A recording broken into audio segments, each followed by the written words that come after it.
Memang kan terapi sistemik banyak nih Sobat Mandaya ya. Paling umum yang paling jadul itu kita kemoterapi. Tapi masih dipakai nih sampai sekarang karena memang dia ya efektif untuk berbagai macam kanker gitu. Tapi sekarang karena kemo tadi kan banyak banget efek sampingnya.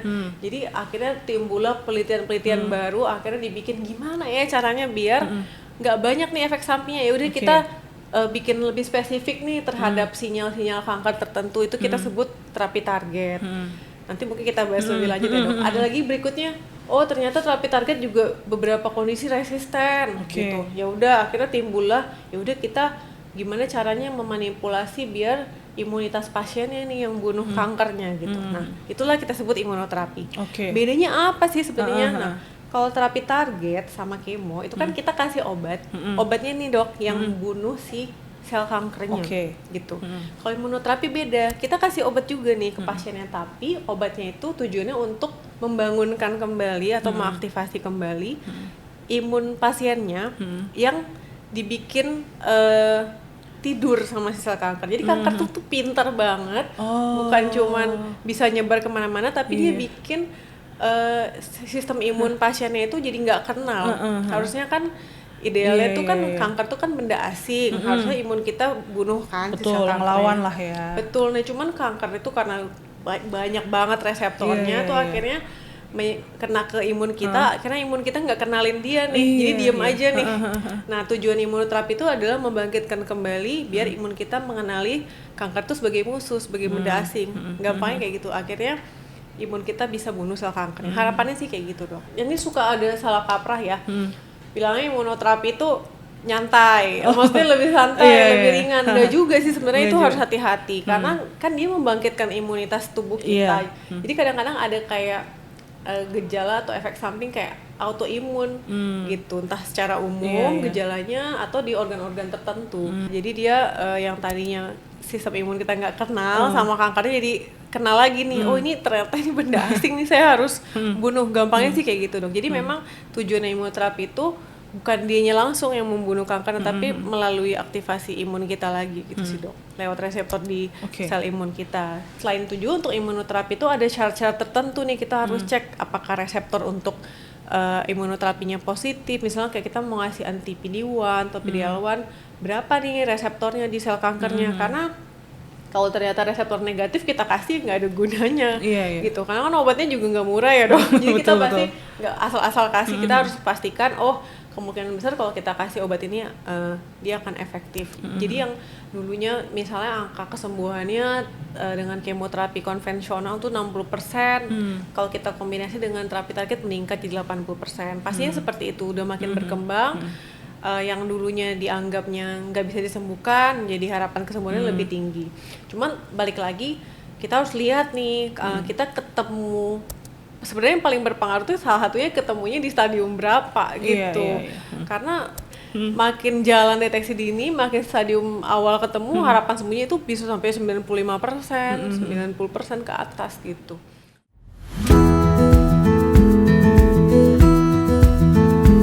Mungkin aku mau loncat dulu nih dok gitu ke pengobatan sistemik yang lain nih, yang tadi di awal kita udah sebutin gitu kan.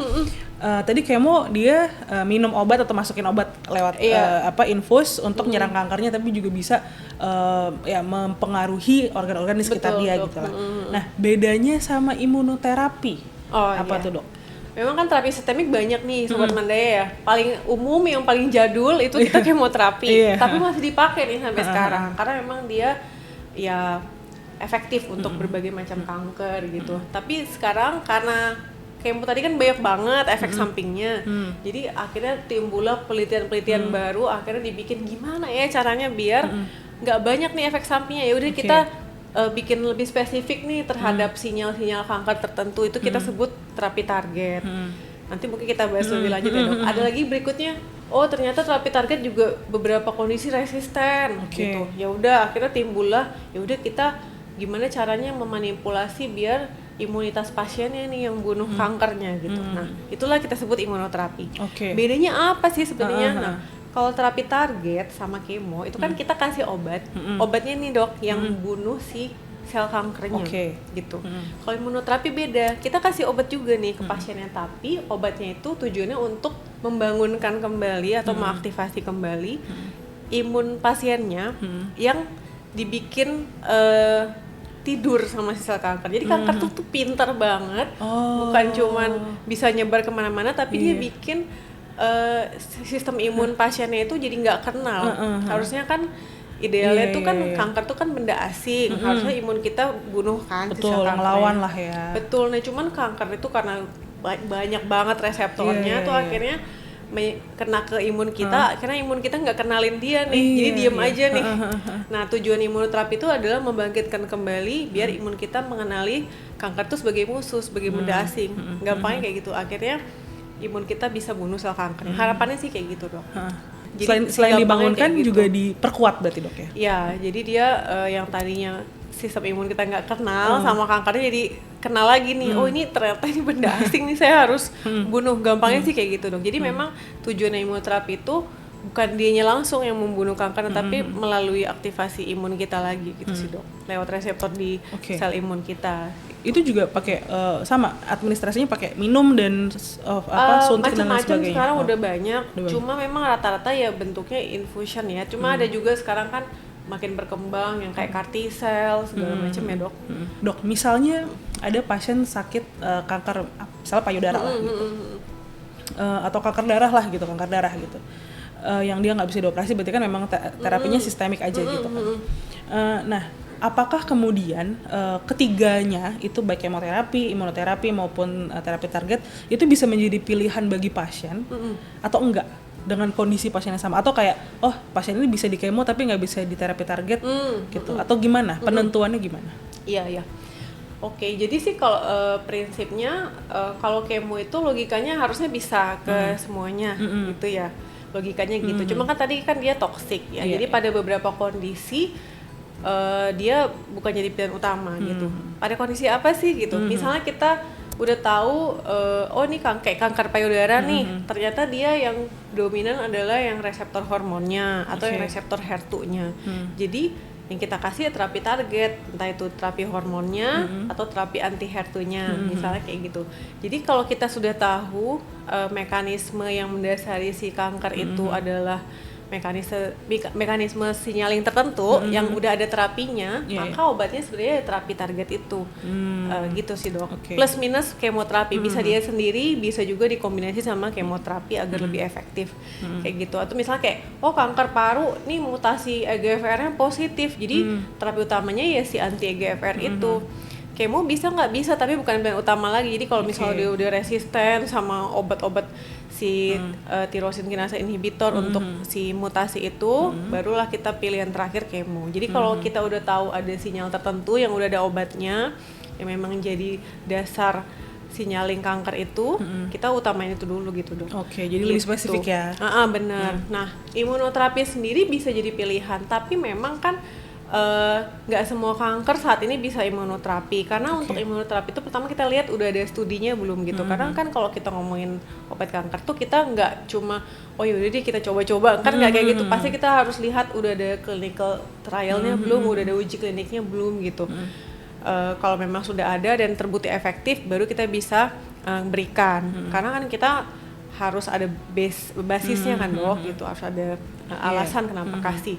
Udah di panduan internasional, udah jelas penelitiannya seperti itu. Nah, tapi kalau misalnya selain tujuan untuk imunoterapi itu ada syarat-syarat tertentu nih, kita harus cek apakah reseptor untuk imunoterapinya positif. Misalnya kayak kita mau ngasih anti PD-1 atau PD-L1, berapa nih reseptornya di sel kankernya? Karena kalau ternyata reseptor negatif kita kasih nggak ada gunanya gitu. Karena kan obatnya juga nggak murah ya dok. Jadi kita pasti nggak asal-asal kasih, kita harus pastikan kemungkinan besar kalau kita kasih obat ini dia akan efektif kayak gitu.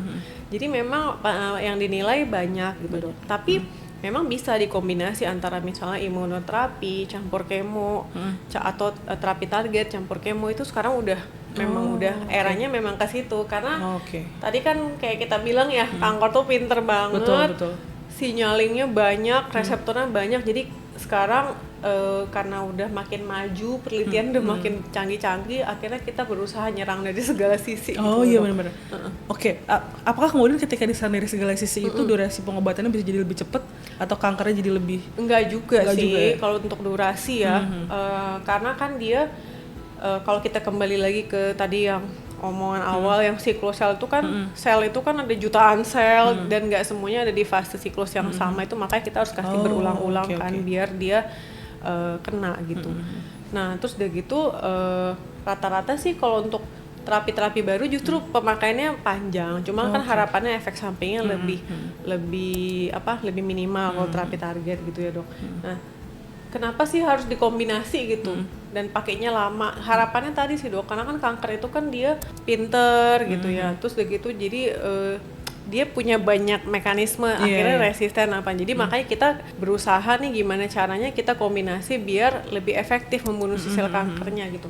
Nah, tapi kalau terapi target sama imunoterapi sendiri itu biasanya diberikannya kayak per 21 hari juga atau enggak dok? Oh itu tergantung terapi targetnya. Ada yang dia bentuknya tablet kayak yang tadi untuk paru dipakai terus-terusan minum tiap hari kayak gitu.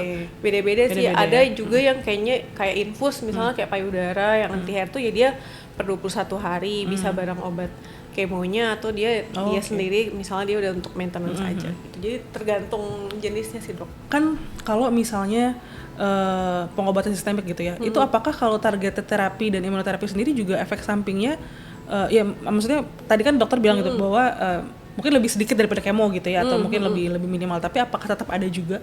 Tetap ada dok. Ada, kayak misalnya imunoterapi ini suka ada salah kaprah ya. Bilangnya imunoterapi itu nyantai, maksudnya lebih santai, lebih ringan. Enggak juga sih sebenarnya, itu harus hati-hati karena kan dia membangkitkan imunitas tubuh kita. Jadi kadang-kadang ada kayak gejala atau efek samping kayak autoimun gitu, entah secara umum gejalanya atau di organ-organ tertentu. Misalnya kayak saya pernah dapat pasien, dikasih terapi target, imunoterapi untuk kanker empedu, kantong empedu, ternyata habis itu dia ada hepatitis autoimun misalnya gitu. Jadi tetap akan ada efek sampingnya, tetap bisa ada efek samping. Cuma memang mungkin frekuensinya nggak sesering kalau kita pakai kemo yang rambutnya rontok, karena kan rata-rata pasien khawatir sebenarnya. Benar-benar kayak gitu sih. Oke, tapi balik lagi mungkin ya kalau untuk saat ini gitu ya, maksudnya udah banyak terapi atau pengobatan untuk mengatasi efek sampingnya itu sendiri gitu kan. Benar. Jadi nggak usah takut sih sebenarnya. Karena juga sekarang, ini mungkin saya nggak tahu apakah udah ada statistik yang untuk di Indonesia atau gimana gitu, tapi apakah misalnya untuk kanker-kanker tertentu gitu ya, tingkat kesembuhannya dengan kemo atau dengan terapi target atau dengan imuno itu meningkat dari tahun ke tahun gitu dok? Pastinya iya dok. Kenapa kan orang teliti terus kan, karena harapannya dengan makin kita tahu nih sinyal-sinyal apa saja sih yang terlibat dan obat-obat baru. Jadi yang dulunya misalnya angka kesembuhannya dengan kemoterapi konvensional tuh 60%, kalau kita kombinasi dengan terapi target meningkat jadi 80%. Pastinya seperti itu, udah makin berkembang. Yang dulunya dianggapnya nggak bisa disembuhkan, jadi harapan kesembuhannya lebih tinggi. Cuman balik lagi kita harus lihat nih, kita ketemu sebenarnya yang paling berpengaruh tuh salah satunya ketemunya di stadium berapa gitu. Karena walaupun misalnya pilihannya banyak, tapi kalau misalnya ketemunya udah di late stage, udah stadium 4, udah metastasis multiple, nah itu kan pasti harapan kesembuhannya menurun. Tapi bukan berarti nggak ada obatnya ya. Sekarang tuh udah banyak banget pilihannya. Cuma memang untuk melihat kemungkinan sembuh itu dia ada banyak faktor.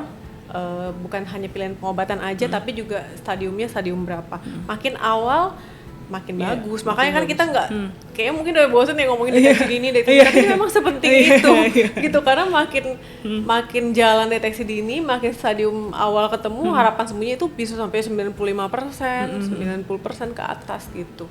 Tapi ya memang dengan obat-obatan baru ini, imunoterapi, terapi target yang tadinya mungkin kesembuhannya hanya 40%, 50% jadi meningkat gitu. Karena kan harapannya lebih efektif terapinya gitu sih.